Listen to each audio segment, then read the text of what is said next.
Good morning दोस्तों।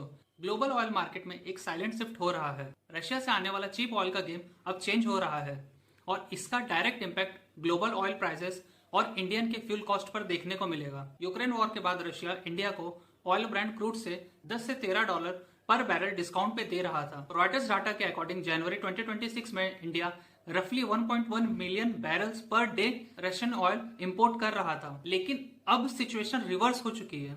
As per latest market reports के according अब वही रशियन ऑयल ब्रांड से इंडिया 4 से $5 प्रीमियम में लेगा। मतलब जो ऑयल पहले हमें डिस्काउंट पे मिल रहा था, अब वही ऑयल इंडिया को ज्यादा कॉस्ट में लेना पड़ेगा।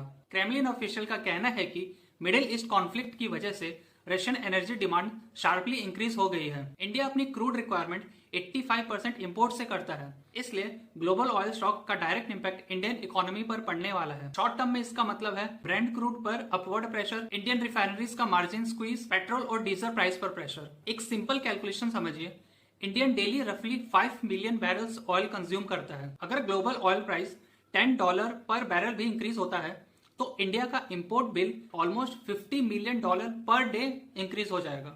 मतलब सिर्फ एक वीक में ही हंड्रेड्स ऑफ मिलियंस डॉलर्स का एडिशनल कॉस्ट। इसलिए मार्केट वॉचर्स का मैसेज सिंपल है, expect short term oil price hike until global supply chain stabilize. Stay updated, invest wisely.